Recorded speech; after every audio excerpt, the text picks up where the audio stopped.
बिस्मिल्लाहिर्रहमानिर्रहीम। अस्सलाम वालेकुम।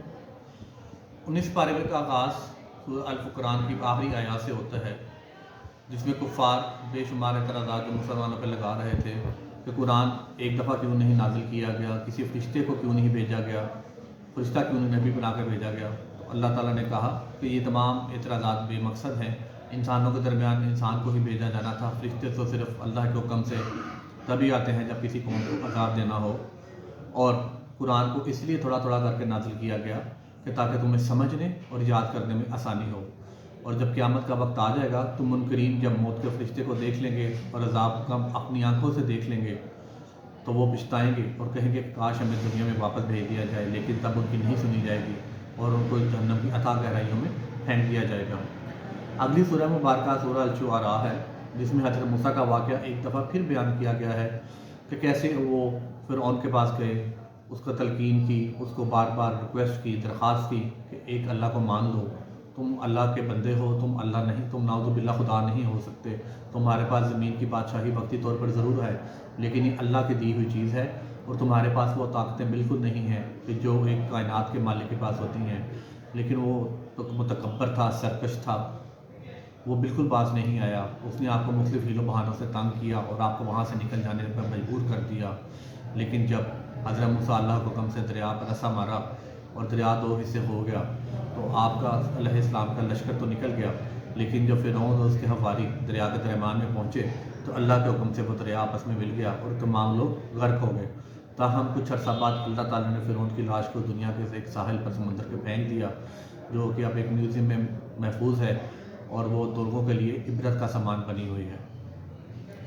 अगली आयत में अल्लाह ताला ने सूरह इब्राहीम का हज़रत इब्राहीम का वाक़या बयान फरमाया है कि हज़रत इब्राहीम पर कैसे अल्लाह ताला अपनी रहमत नाज़िल की, उनको खलीलुल्लाह कहा। वो बुत परस्ती के ख़िलाफ़ थे और उनसे ही आगे अनबिया की बहुत बड़ी लड़ी चली, उन्हें जद्दुल अनबिया भी कहा जाता है। और कैसे उन्होंने बुत परस्ती को ख़त्म किया और नमरूद की आग का सामना किया। इसी तरह बाकी अनबिया हज़रत यूब, हज़रत यूनुस अलैहिस्सलाम का वाक़या है, कौम आद का वाक़या है, कौम समूद का वाक़या है, जो कि पिछले पारों में सारी बातें आ चुकी हैं। अल्लाह ताला इस तरह पिछले नबियों उनकी कौमों के वाक़यात बार बार कुरान पाक में बता रहे हैं कि कैसे उनकी कौम ने सरकशी की, नबी पर ईमान नहीं लाए, रब की सरकशी में मुलव्वस रहे, नाप तोल की कमी, शिरक करना, बद इखलाक़ी से पेश आना और हम जिन्स परस्ती जैसे गुनाह और बेशुमार ऐसे गुनाह जिनसे अल्लाह ताला ने सख्ती से मना फरमाया था वो करते रहे, तो अल्लाह ने उनको हमेशा हमेशा के लिए ख़त्म कर दिया। अगली सूरह मुबारक जो है वो सूरह नमल है। नमल का मतलब है चूंटी। ये हज़रत सुलेमान अलैहिस्सलाम के मुतल्लिक़ इसमें वाक़यात ज़्यादा आए हैं। हज़रत सुलेमान को अल्लाह ताला ने बेशुमार ताकत अता फरमाई थी, उनको ज़मीन की बादशाही दी थी बहुत बड़ी, और उनकी सल्तनत बेहद वसी थी। उनको बेशुमार ऐसी ताकतें थी, वो चिंद पुरंद की बोलियाँ समझ सकते थे। ज़मीन की तमाम मखलूक़ात जो थी वो उनके ताबे थी, हत्ता कि सरकश जिन तक उनके ताबे थे। तो उनके बारे में अल्लाह ने बताया है कि कैसे वो तमाम चीज़ों पर हुक्मरानी करते थे। तो इसी तरह एक दफ़ा उनका लश्कर एक जगह से गुज़र रहा था, तो रास्ते में एक चूंटियों का लश्कर भी वहाँ से हजूम में गुज़र रहा था। तो एक चूंटी ने अपनी दूसरी चूंटियों से कहा कि रास्ते से साइड पर हो जाओ, ये ना हो कि सुलेमान अलैहिस्सलाम का लश्कर तुम्हें अपने पैरों तले कुचल कर रख दे। हज़रत सुलेमान ने ये सुना तो मुस्कुरा दिए और अल्लाह ताला का शुक्र अदा किया कि अल्लाह तेरा तुम्हारा शुक्र है कि तूने मुझे कायनात में इज़्ज़त बख्शी, मुझे बादशाही दी, और मैं तेरा जितना भी रब शुक्र अदा कर सकूँ कम है, तू मुझ पर और मेरे वालिदैन पर रहम फरमा। और हज़रत उनकी ये दुआ बहुत ज़बरदस्त है, जो कि हमें दुआ रेगुलर पढ़नी चाहिए। अगली आयत मुबारक में अल्लाह ताला ने मलका सबा का जिक्र फरमाया है कि वो एक सल्तनत की मालिक थी और वहाँ बेशुमार अल्लाह ताला ने उसको नेमतें दी हुई थी। कुछ रवायत उनका नाम बिल्कीस भी आता है।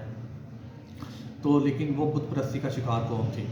हज़रत सुलेमान अलैहिस्सलाम को पता चला तो आपने खुद अपने परिंदे के ज़रिए उस तक पैगाम भेजा, अपना ख़त पहुँचाया कि मेरे पास आओ, मेरे आपकी बैत करो और एक सच्चे रब पर ईमान ले आओ जो कि तमाम कायनात का मालिक है, वरना हम तुम्हारी तरफ आ रहे हैं। जब उसको पता चला, उसको उसके जो थे हदाया उन्होंने बताया वज़रा ने कि ये बात तो बहुत बड़ी कायनात के बहुत बड़े हिस्से का मालिक है, ज़मीन के ज़्यादा हिस्से की बादशाही उसके पास है, तो हम तो रगड़े जाएंगे, हम तो मार दिए जाएंगे। तो मलका सबा ने कहा कि मैं आपसे ख़ुद मिलने आती हूँ। वो ख़ुद आपके पास आई। तब आपने उसको एक ऐसे फ़र्श से गुजरी को ऐसे शीशे का जैसे फ़र्श था कि नीचे पानी चल रहा था, तो गुजरते उसको ऐसे लगा कि जैसे पानी है। उसने अपनी बिरलियाँ से कपड़ा उठा लिया, लेकिन हैरान कुन होगी, ज़ाहिर है उस वक्त तो ऐसी चीज़ें नहीं थी कि ये ऐसे ही कारनामा को ऐसा शख्स अंजाम दे सकता है जिसके पास कोई बेगुनाह क़ुव्वतें हैं, کیونکہ اللہ تعالیٰ نے حضرت سلیمان کو بے شمار قوت عطا فرمائی تھی، تو اس نے جب آپ کا جاہ و جلال دیکھا، آپ کی حکمرانی کا لیول دیکھا، جنوں انس آپ کے تمام غلام تھے اور تمام چرند پرند بھی آپ کی درگاہ میں حاضر رہتے تھے، تو وہ مان گئی، اس بات کو جان گئی کہ یہ سب طاقتیں، یہ قوتیں، یہ نعمتیں یہ ایک رب کی دی ہوئی ہیں، کوئی انسان اس قابل خود سے نہیں ہو سکتا، تو وہ اللہ تعالیٰ پر ایمان لے آئی۔ یہ تمام واقعات ہمیں بتاتے ہیں کہ کائنات کا رب ایک ہے، وہی ہمارا مالک ہے، خالق ہے، پروردگار ہے۔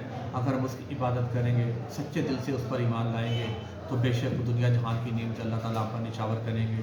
لیکن اگر ہم ایسا نہیں کریں گے، رب کی نافرمانی کریں گے، سرکشی کریں گے، شرک کا شکار ہوں گے، تو نہ صرف دنیا اور آخرت میں ذلیل و خوار ہوں گے، بلکہ آخرت میں رب کے غضب کا شکار ہوں گے۔ اللہ تعالیٰ ہم پر اپنی رحمت نازل کرے اور ہم سب پر اپنا کرم نازل کرے اور ہمیں تمام گناہ کبیرہ اور صغیرہ سے محفوظ رکھے۔ آمین۔ السلام علیکم۔